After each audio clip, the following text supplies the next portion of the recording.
La tierra nativa, de Isaías Gamboa.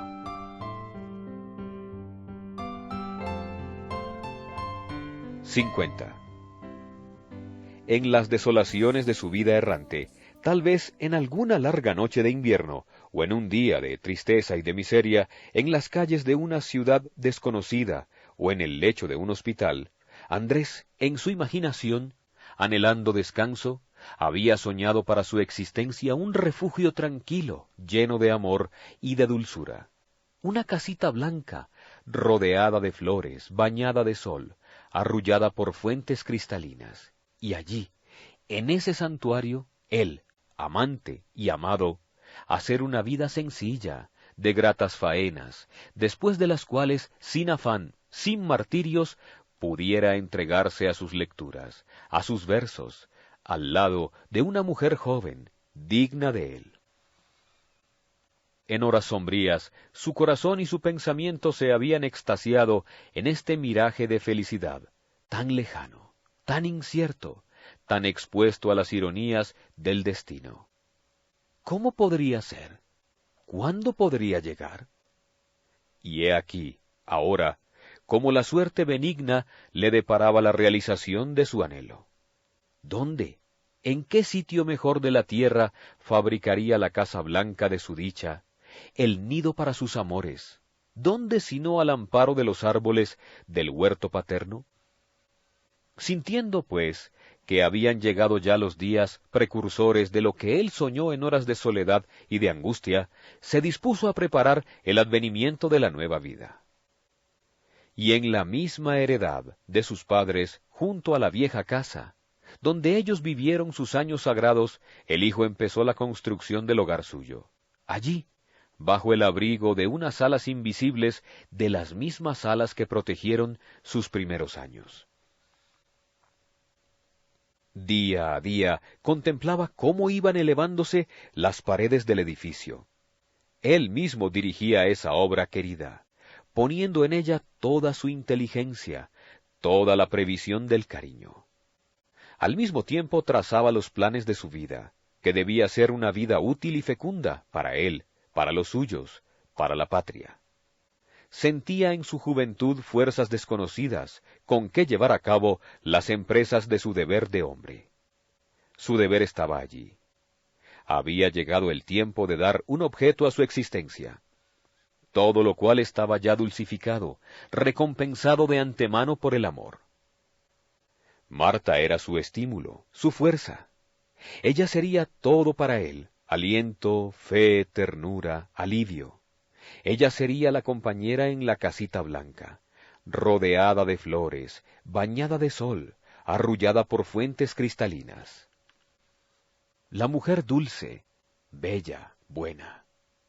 La que en las horas de solaz tendría para él gratas lecturas, músicas suaves, amorosos cantos.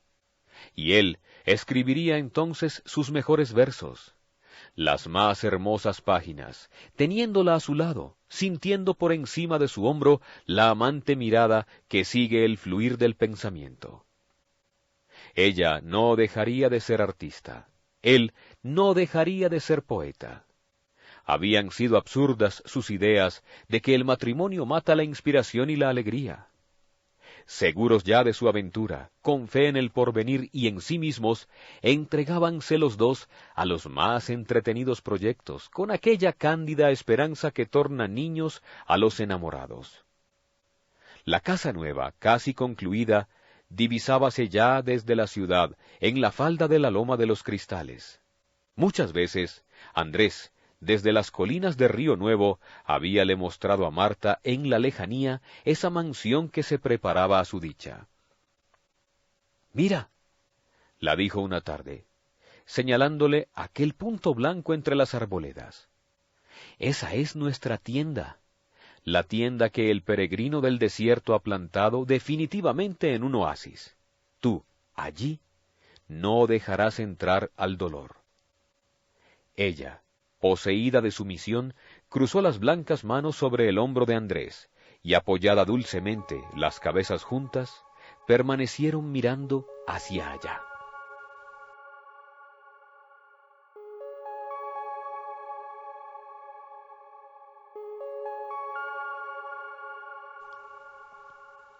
51.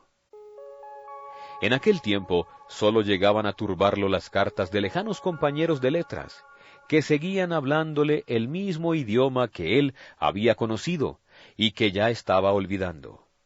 Sucedíale entonces lo que debe de sucederle a una ave que contenta en su jaula bulle y canta, cuando de pronto ve llegar al árbol cercano la banda de pájaros libres. El ave interrumpe su gorjeo y se pone a mirar a lo lejos. Pero luego Andrés se reía, seguro de sí mismo, teniéndoles lástima a ellos, a los otros. Sin embargo, ya cuando estaba próxima la fecha esperada, una vez el poeta resurgió contra el hombre. Esa vez, esa tarde, después de hacer indicaciones sobre los toques finales de su estancia campestre ya terminada, se dio cuenta de la aproximación de algo muy grande, muy serio en su vida. Con esta idea tomó el camino de la ciudad, a pie, pensativo. Los últimos reflejos de un día esplendoroso desvanecían sus tintas en el amplio horizonte. Ya no quedaba sino un halo de sol errabundo encima de los Andes, destello vagaroso que se fue disipando hasta que los perfiles de la cordillera recortaron sus siluetas sobre el turquí del cielo. Entonces una brillantez transparente y azul persistió en el crepúsculo. Pasó Andrés la quebrada, cuyo humilde caudal de agua clara descendía resbalando por el peñasco hasta un charco verdoso. Por la piedra que había sentido el pasar incesante durante años de años, se deslizó junto al vallado y salió al camino amplio desde donde pudo ver todo el fondo del valle y sus distantes límites. Siguió por los collados y entre tanto sentía la significación de su porvenir. ¿Qué resto de cavilación quedaba en lo más escondido de su pensamiento? Acababa de sonreír ante el aspecto de su casa, de su futuro hogar. Su hogar, ese dulce misterio, santuario desconocido en que pronto penetraría. Allí iba a vivir, de allí iba a ser. Allí. Esta palabra sugirió en su ánimo la estabilidad, la reducción a una vida igual. La tierra nativa lo iba a absorber o ya lo había absorbido por completo. ¿Y entonces las alas? ¿Las alas del artista, del viajero? Llegó a una pequeña eminencia e instintivamente fijóse en la línea del camino amarillo, que del otro lado del río iba ascendiendo por la loma de la legua, hasta perderse en la montaña detrás de la cual estaban el mar, el mundo, la triste y ancha tierra. La imaginación lo llevó lejos. Le hizo recorrer los caminos de sus peregrinaciones.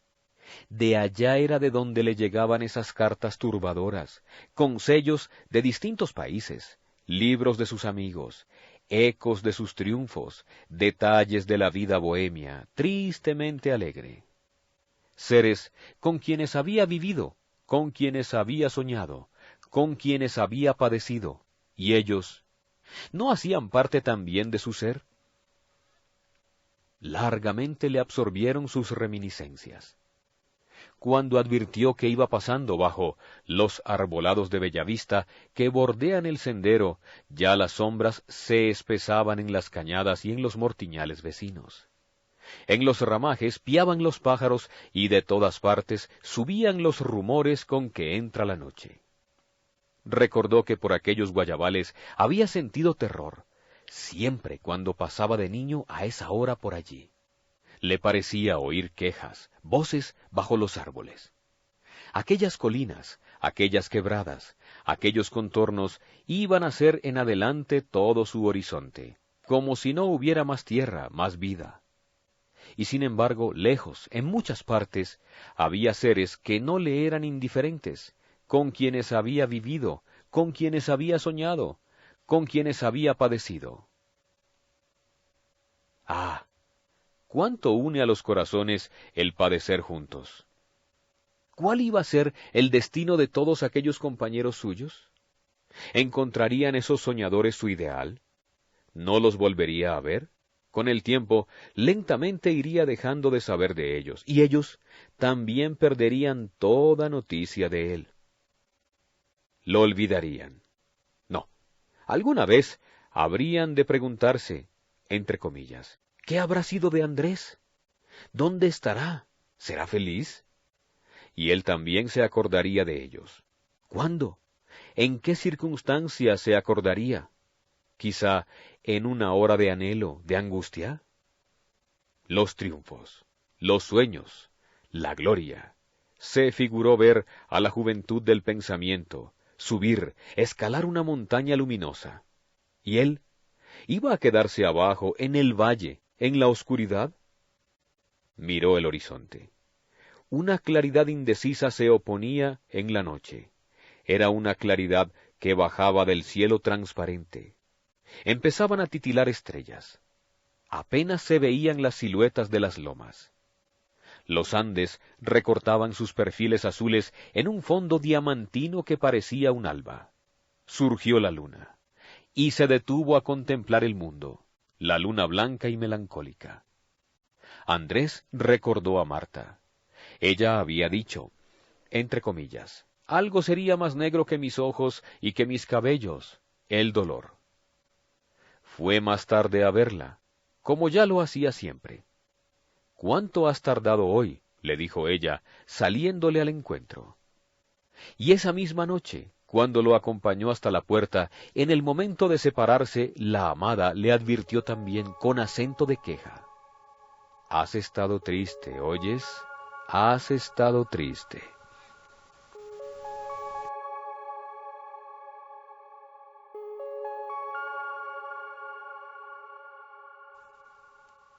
(52) Al día siguiente se levantó tarde. Llevado por una idea oscura, estuvo revolviendo papeles toda la mañana. Versos, cartas, libros. Sufría. Salió de su cuarto para preguntar a su madre si tenía las cartas de él, todas las que le había escrito. Todas, dijo ella. Y a poco rato le entregó un pequeño cofre que tenía la llave en la cerradura. ¿Qué vas a hacer?, le preguntó. ¿Qué tienes? Nada, mamá. Voy a ver esto por última vez. La madre lo miró interrogativamente y se fue. Andrés abrió la cajita, turbado, como si fuera a asomarse a un santuario. Tomó la carta de encima. Tenía el sello de Chile. Era la última que había escrito antes de su regreso. Era aquella carta que estuvo escribiendo toda la mañana el día que cumplió 30 años, el día de la crisis de su nostalgia. Casi un año ya. Al pie de lo escrito esa mañana estaba lo que escribiera al día siguiente, después de la definitiva resolución. Era el anuncio del viaje. Pronto estaré con ustedes. Espérenme. Voy. Sintió que alguien se acercaba a su lado. Era la madre que volvía inquieta. Él, sin una palabra, le dio el pliego, donde había viejos indicios de lágrimas. «Ah», exclamó ella, «la carta que nos trajo la alegría». Y juntos continuaron leyendo todas aquellas cartas dolorosas. A medida que avanzaba de fecha en fecha hacia el pasado, parecíale a Andrés que iba entrando por un camino medroso y conocido, por donde hubiera transitado hacía tiempo, un camino lleno de sombras, de horror. Todas tristes, prorrumpió la anciana. Todas tristes. Sí, madre. Escritas todas lejos de aquí. Eran cartas de diferentes puntos, de diversas ciudades, de distintos puertos, todas impregnadas de dolor. ¿Nunca estuviste alegre? Nunca. Los días alegres son dolorosos para el que no es feliz. Seguían leyendo. La madre advirtió al hijo que era atormentarse, que debían guardar esas cartas para siempre. Entró Soledad y mirando a su hermano manifestó extrañeza. Salieron.